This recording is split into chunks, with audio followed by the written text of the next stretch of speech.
Hey friends, thanks for listening to my new song, False Dawn. I thought I'd do a little production deconstruction, song exploder type thing, all right, with the Pro Tools session and the all the production elements and stuff like that. Sorry, it's going to be a little bit low tech-ish because it's actually you have no idea how hard it actually is to set it up so that the computer audio is going into a different recorder and I'm recording my voice and stuff. So we're just going to do it all on the phone right here. So before we actually even get to the actual Pro Tools session of the final version, I've got the demo pulled up here. This is the amount of little tracks in the demo. It sounds pretty similar, you know, just kind of like shittier vocals. But yeah, I did have a lot of the production of it put together in here with I had this drum loop. It's an Aaron Sterling drum loop, nice little tom thing, and then a same version of the drum loop actually with the ride cymbal going on in the chorus. So a lot of the meat of the song is already there. I had this I had this synth thing that comes in, Like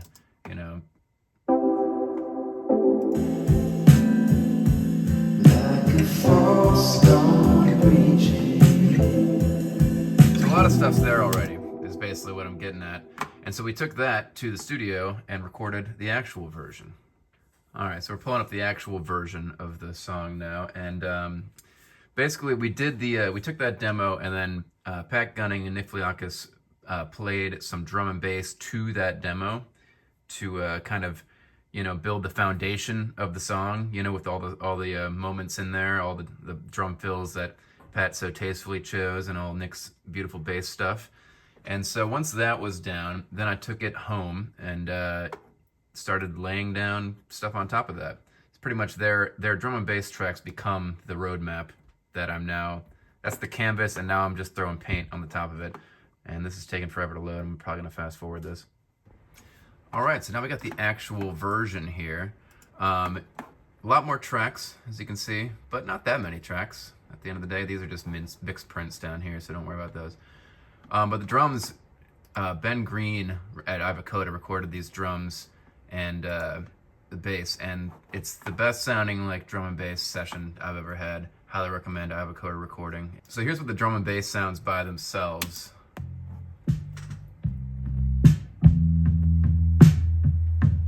You can see there's not too many edits, it's mostly one take. There's a little bit of a different take right here and over here, but yeah, I mean, Pat and Nick are pros, so they laid it down in not too many takes even, probably. That's misleading because that's a bunch of other tracks, but so anyways, we got the drum and bass down now, the next thing was me putting some acoustic down on it. Here's the acoustic, that very droney type thing.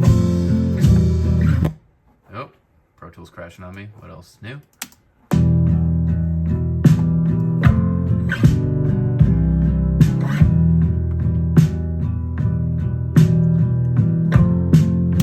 And that acoustic part was sort of based off of when I was writing the song, I was trying to do something similar to the song "Happen" by Nick Hakim, which sounds like this.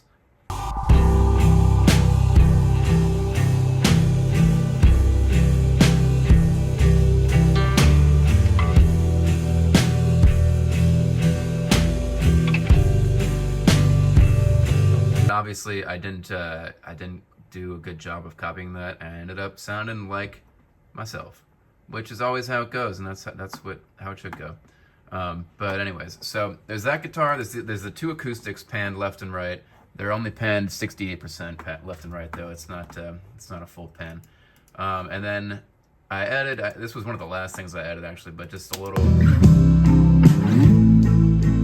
just that little chorus. Same thing as the acoustic, but I liked the chorus effect with it. I felt like it gave it a little bit of shimmer without clouding it up too much or making it too busy. So then we got that. Following that, we got this main kind of like stabby synth, like heavy reverb stabby synth thing. And this is actually the exact same synth performance from the demo, because I brought in the same preset to my synth here.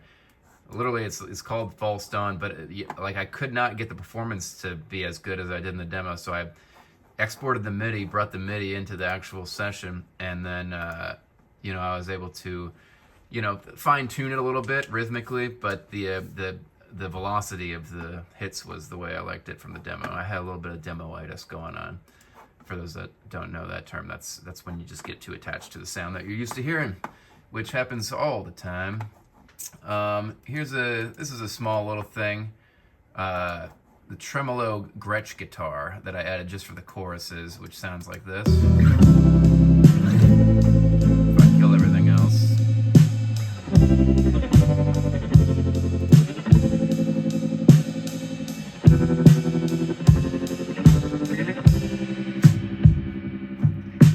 Yeah, I love that sound. That was Reed Doherty's Gretsch. Thanks for lending that thing to me. I actually got a lot of use out of it for this EP. So yeah, now we're at the what we did, the Gretsch. Okay, the pedal steel.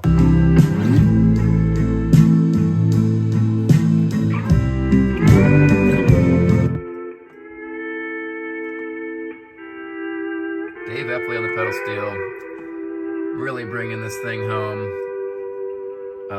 Certainly added so much to my whole EP. Grateful to that guy for being so talented.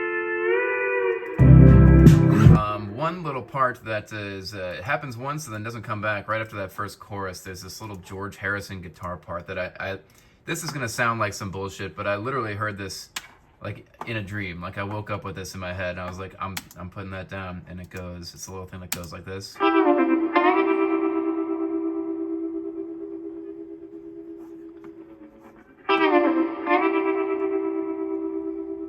And yeah, I love that thing. I literally called it G Har guitar. You can see over here, George Harrison guitar. But yeah, I thought it was a nice, added a little moment there.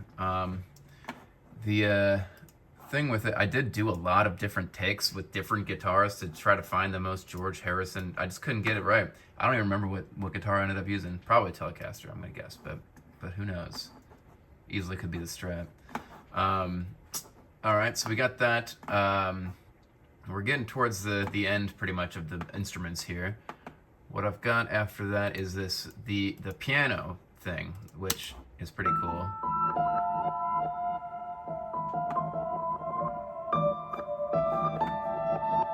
And it gets even crazier at the end.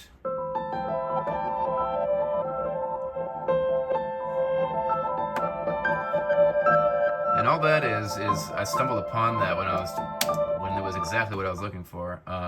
It's literally you pull up the Sound Toys Crystallizer. That's the default setting. I think I changed some delays of it, and it looks like I didn't even fuck with the mix knob. Maybe change the threshold a little bit, but yeah, check out that default setting for a little twinkly piano action. Vocals.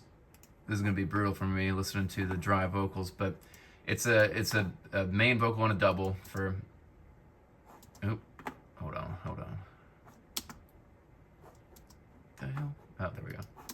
Just like evening. The double's like pretty subtle in there. Light will fade from our eyes. It's about 5 dB lower than the main vocal.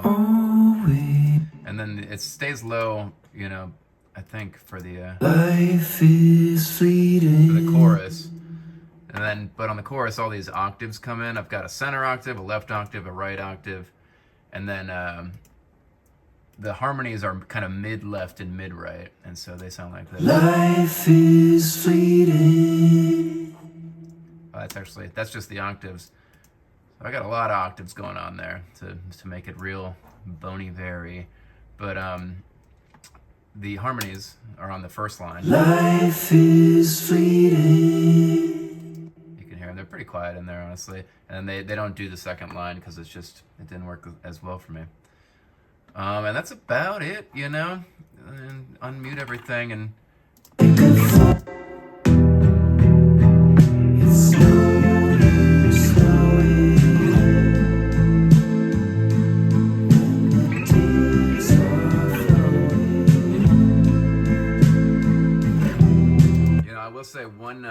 one thing that is the my biggest point of pride maybe with this whole production, only went through 5 mixes before I got it to where I liked it. A lot of my sessions it'll be like mix 12, mix 13. Only 5, that's pretty good for me. So yeah, I hope this was interesting. If anybody watched this all the way through, thanks for watching. Oh, one more little thing. I got this on the same Gretsch channel, doing that. Oh wait, no, this is on a different one. On the yeah, okay. This is by itself at the very, very end. I had a little Ebo guitar.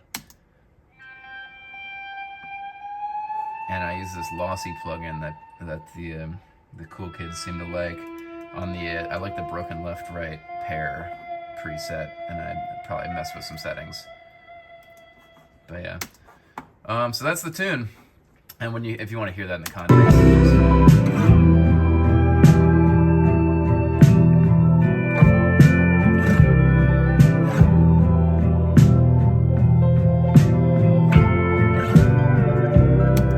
So yeah, it's not a very complicated song, but the chords are interesting, which I think is kind of the what makes it simple yet complicated. I'll talk about the chords in some other video. Thanks for watching.